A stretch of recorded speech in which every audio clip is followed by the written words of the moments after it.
1000 orang tua hanya dapat bermimpi. 1 orang pemuda dapat mengubah dunia. Assalamualaikum warahmatullahi wabarakatuh. Salam sejahtera bagi kita semua. Shalom, Om Swastiastu, Namo Buddhaya, dan salam kebajikan. Selamat pagi Dewan Juri Keako 2021 yang kami hormati. Perkenankan kami dari Universitas Brawijaya mempresentasikan karya kami. Indonesia merupakan salah satu negara yang masih menggunakan bahan baku fosil sebagai sumber energi utama. Pada tahun 2020, penggunaan fosil sebagai bahan baku dalam pembangkit energi listrik mencapai 85%.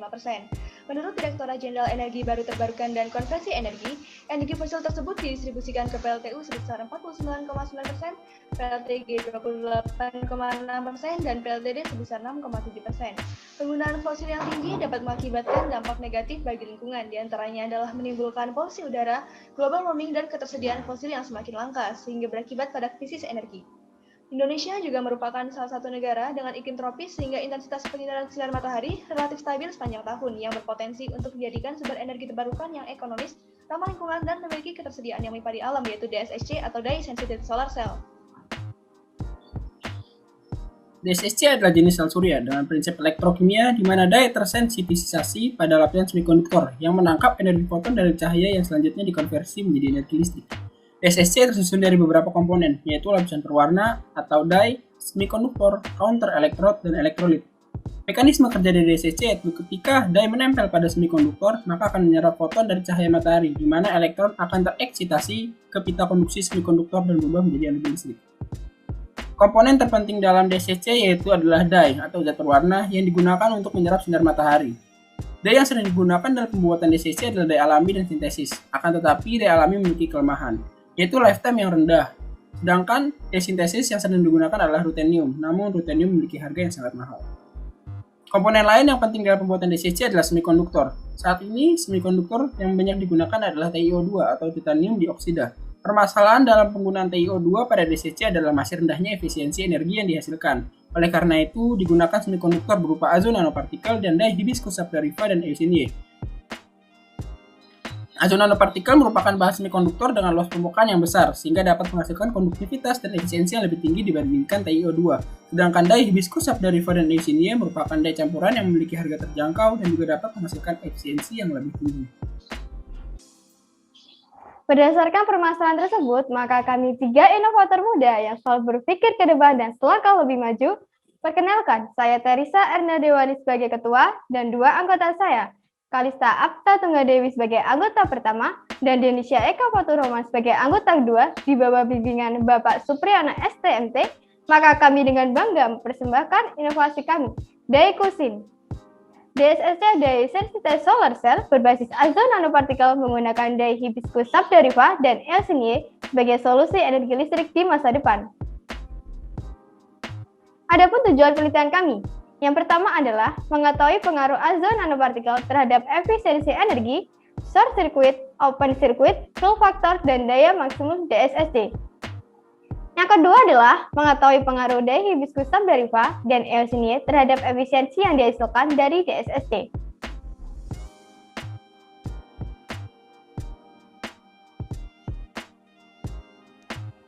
Nanopartikel adalah partikel yang memiliki ukuran sangat kecil, yaitu antara 1 sampai 100 nanometer. Karakteristik dari nanopartikel bergantung pada ukuran, distribusi, morfologi, dan fasanya. Keunggulan dari penggunaan nanopartikel adalah permukaan partikel yang luas sehingga menjadi lebih reaktif. Pada penelitian DSSC ini, semikonduktor yang digunakan adalah ZNO nanopartikel yang telah terdoping aluminium untuk meningkatkan efisiensi DSSC. Dalam pembuatan DSSC juga diperlukan dye sebagai penyerap cahaya matahari dan mengubahnya menjadi energi listrik. Dye yang kami gunakan yaitu dye hibiscus sabdarifa dan Eosin Y yang merupakan dye campuran yang berasal dari bunga rosella dan Eosin Y. Kelebihan penggunaan dye tersebut adalah dapat menghasilkan efisiensi yang tinggi. Adapun bahan-bahan yang kami gunakan dalam penelitian ini, yaitu kaca FTO, isopropanol, karbon, zinc asetat dihidrat, aluminium nitrat non-hidrat, etanol, hibiscus sabdarifa atau bunga rosella, Eosin Y, potasium iodida, iodium, katalis PDAU, aquades, monoetanolamin atau MEA, tisu, dan kain kasa.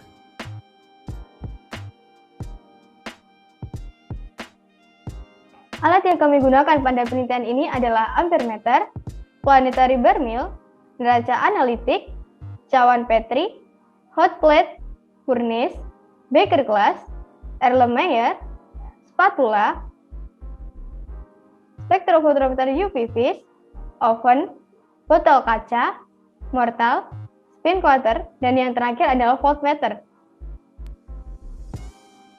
Dalam penelitian kami, terdapat beberapa metode yang kami gunakan. Metode pertama yaitu pembuatan ozon nanopartikel. Ozon nanopartikel dibuat menggunakan alat planetary ball mill. Dis di dalam planetary ball mill diatur sebesar 300 rpm dengan lama operasi selama 15 menit. Metode kedua yaitu preparasi lapisan oksida azo. Preparasi lapisan oksida azo dimulai dengan melarutkan zinc asetat dihidrat sebagai semikonduktor sebanyak 2,155 gram ke dalam 5 ml isopropanol di dalam gelas beaker. Kemudian diaduk menggunakan magnetic stirrer selama 15 menit. Selanjutnya ditambahkan MEA sebagai stabilizer dengan molar ratio MEA banding Zn sebesar 0,25 untuk larutan konsentrasi 0,5 molaritas. Kemudian ditambahkan aluminium nitrat nanohidrat sebanyak 0,075 gram untuk doping aluminium 1,5%. Yang selanjutnya diaduk selama 15 menit menggunakan magnetic stirrer. Setelah homogen, sampel dimasukkan ke dalam water bed dengan temperatur 80 derajat Celcius selama 10 jam. Selanjutnya dilakukan proses pemanasan sampel menggunakan furnace pada temperatur 350 derajat selama 1 jam.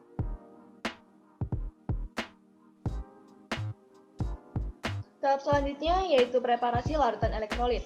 Larutan elektrolit dibuat dengan melarutkan 0,8 gram Ki 0,5 molar ke dalam 10 ml larutan asetonitrile kemudian diaduk hingga homogen. Selanjutnya, I2 sebanyak 0,127 gram ditambahkan ke dalam larutan, lalu dilakukan pengadukan hingga homogen. Larutan yang sudah homogen disimpan di dalam botol tertutup. Metode keempat yaitu preparasi larutan dye hibiscus sabdarifa dan eosinea. Kelopak bunga rosella atau hibiscus sabdarifa dicuci menggunakan aquades, lalu dikeringkan. Kelopak bunga rosella yang sudah kering digerus menggunakan mortar hingga membentuk bubuk. Bubuk hibiscus sabdarifa sebanyak 2 gram dilarutkan ke dalam 20 ml etanol lalu disimpan pada botol dalam kondisi gelap. Ekstrak tersebut kemudian disaring menggunakan kain kasa agar dapat diperoleh larutan dye saja, kemudian didepekatkan hingga 6 ml pada suhu 60 derajat Celcius.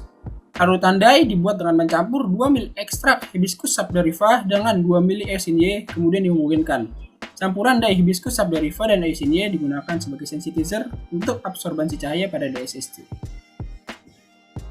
Metode selanjutnya yaitu deposisi lapisan oksida azo. Kaca FTO yang sebelumnya telah dibersihkan menggunakan etanol dibersihkan kembali menggunakan tisu, kemudian diletakkan di atas mesin spin coating dengan sisi konduktif berada di atas. Selanjutnya, pasta azo yang telah dibuat diteteskan sebanyak 3 tetes pada bagian sisi konduktif kaca. Dilakukan spin coating selama 90 detik dengan kecepatan 500 rpm. Selanjutnya yaitu kalsinasi lapisan oksida.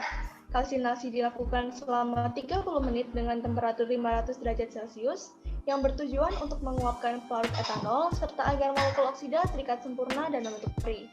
Setelah kalsinasi selesai, lapisan oksida azo didiamkan hingga mencapai suhu ruang. Metode selanjutnya yaitu sensitisasi lapisan oksida. Lapisan oksida pada FTO yang telah melalui proses kalsinasi dicelupkan ke dalam campuran dye hibiscus sabdarifa dan eosinea. Selanjutnya, kaca FTO diletakkan dengan posisi lapisan oksida menghadap ke atas, lalu didiamkan selama 2 jam agar larutan dye terserap sempurna ke dalam lapisan oksida. Langkah selanjutnya yaitu pembuatan elektroda pembanding. Elektroda pembanding dibuat dengan menggunakan kaca FTO yang dilapisi karbon dengan cara menggoreskan karbon pensil pada permukaan konduktif kaca FTO, kemudian dipanaskan di atas lilin hingga terbentuk lapisan berwarna hitam. Metode selanjutnya yaitu preparasi counter electrode. Counter electrode dimasukkan ke dalam mesin spin coater selama 30 menit agar penyebaran lapisan PDAU pada kaca FTO merata. Tahap yang terakhir yaitu perakitan DSSC yang dilakukan dengan cara yang pertama, kaca FTO dengan lapisan oksida azo dan counter elektroda PDAU ditumpuk dengan posisi yang saling berhadapan. Kemudian, FTO ditumpuk membentuk struktur sandwich. Selanjutnya, diberikan offset pada masing-masing ujung elektroda sebesar 0,5 cm sebagai kontak elektrik. Kedua, pinggir sel DSSC yang tidak diberi offset dijepit dengan klip agar prototipe melekat sempurna. Larutan elektrolit triiodida diteteskan 2-3 tetes di kedua ujung offset prototipe agar lapisan oksida dapat menyerap larutan elektrolit. Kemudian DSCC siap untuk diuji kelistrikannya.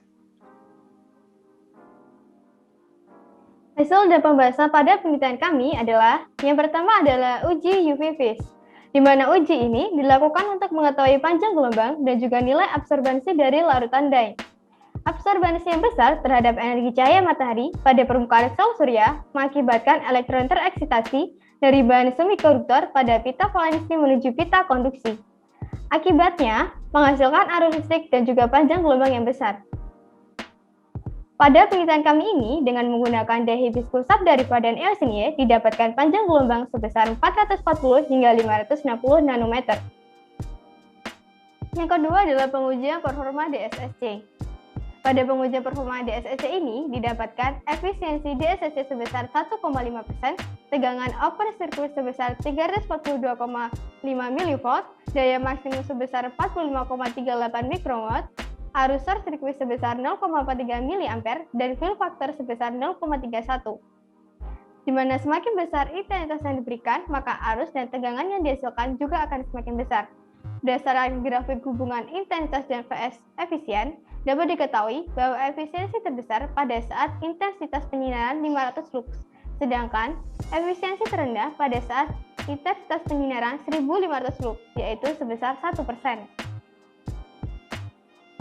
Kemudian, bagaimana pengaruh dye hibiscus dari padan Eosinea terhadap efisiensi DSSC? Pada penelitian kami ini, menggunakan dye hibiscus dari padan Eosinea, didapatkan panjang gelombang sebesar 440 hingga 560 nanometer. Dengan panjang gelombang tersebut, maka penyerapan foton semakin besar, sehingga dapat dikonversi menjadi energi listrik. Akibatnya, efisiensi yang dihasilkan dengan menggunakan dye hibiscus dari padan Eosinea lebih tinggi dibandingkan dye yang lain, yaitu sebesar 1,5%. Kesimpulan dari penelitian kami ini adalah yang pertama, pembuatan DSSC berbasis azon nanopartikel menghasilkan efisiensi DSSC sebesar 1,5%, arus short circuit sebesar 0,43 mA, tegangan open circuit sebesar 342,0 mV, daya maksimum sebesar 45,38 mikrowatt, dan fill factor sebesar 0,31. Yang kedua, penggunaan dye hibiscus dari padan Eosinea pada pembuatan DSSC berbasis azon nanopartikel didapatkan absorbansi yang terukur pada panjang gelombang sebesar 440 hingga 560 nanometer, sehingga arus listrik yang dihasilkan tinggi. Dengan tingginya arus listrik, maka mengakibatkan efisiensi DSSC semakin tinggi. Untuk penjelasan lebih lanjut terkait karya kami, tertuang dalam bentuk visual pada poster berikut. Demikian presentasi dari tim kami. Mohon maaf apabila terdapat kesalahan. Tanah luas tak ada tuannya, tombak tajam ditancapkan. Atas perhatian dan pengertiannya, terima kasih kami ucapkan. Wassalamualaikum warahmatullahi wabarakatuh.